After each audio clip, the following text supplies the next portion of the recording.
Well, some questions about the greatest happiness principle. Mm-hmm. So, first of all, what would you say the strongest argument is in favor of it versus other ethical theories like virtue ethics, for example? Mm-hmm. Right.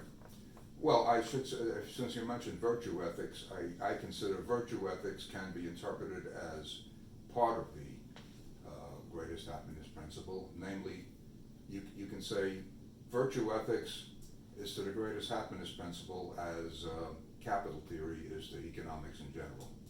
In other words, it gives time depth to what's going on. Because you can ask, why should truth telling be a virtue?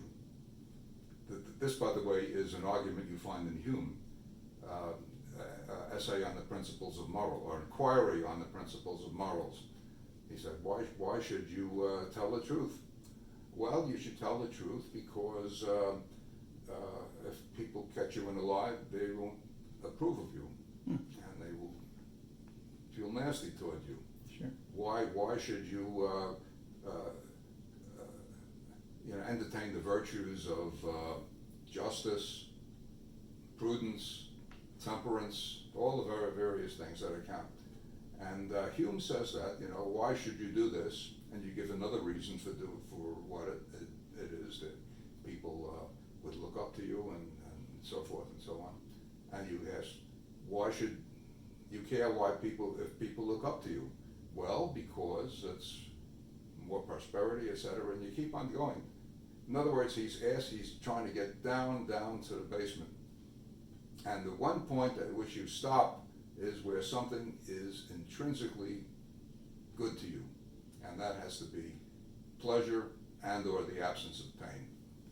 So would you say that you're following an argument from Hume then in reaching that point? I would say Hume had probably the best argument there.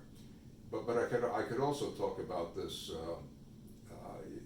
potential energy thing. However, I think that's really irrelevant to this discussion. Is this similar to Aristotle's argument? I thought Aristotle also arrived at happiness as being the ultimate Yes, good. absolutely. Okay. Absolutely. Although, Aristotle's concept of happiness might be a little bit different from other concepts. Sure. Do you also see other ethical systems like deontological systems from Kant as being in a similar vein to what you just said about virtue ethics?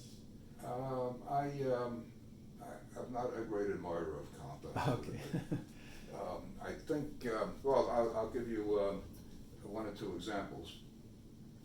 Kant says it is not good to lie, ever, Right. under any conditions. Like, say, when a murderer comes to your door looking for a certain victim, and you happen to know where that potential victim is, and you can't lie about it. Of course, you may not want to say anything, but that is also a kind of reticence. And the reason Kant says that is because he thinks the principle is, can you conceive of this line of action as being a universal law? And the trouble with that is that there are lots of ways of generalizing a particular ethical principle into a universal law.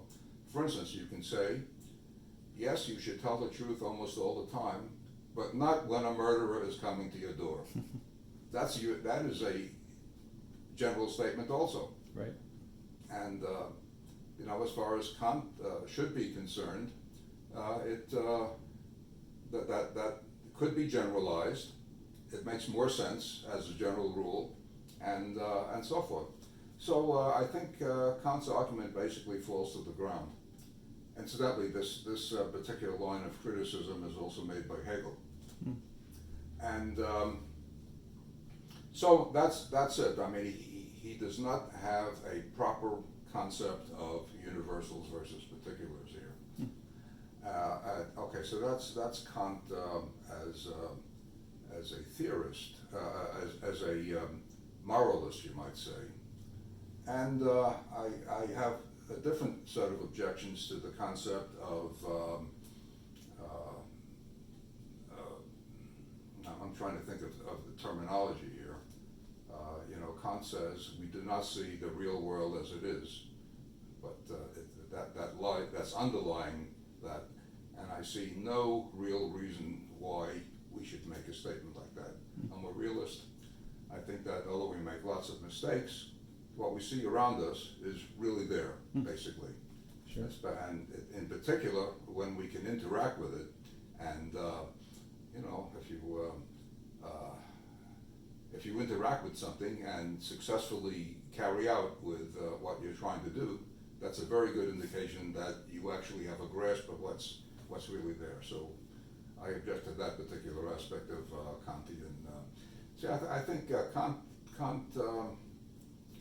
I mean, he's a very deep thinker. Some people think he's the deepest thinker in the Enlightenment, and but I think he also grew up as in a pietistic, what is called pietistic realm, very, very strict in terms of what you should do, and I think that kind of morphed into his philosophy, more or less unconsciously to him. I mean, maybe I'm being unfair to Kant in these respects. I should say that I'll say something positive about him. I think he has an interesting point of view in terms of international relations, the idea of perpetual peace and some form of world cooperation. I think he's a pioneer in that respect. Well, it's good to end on a positive note.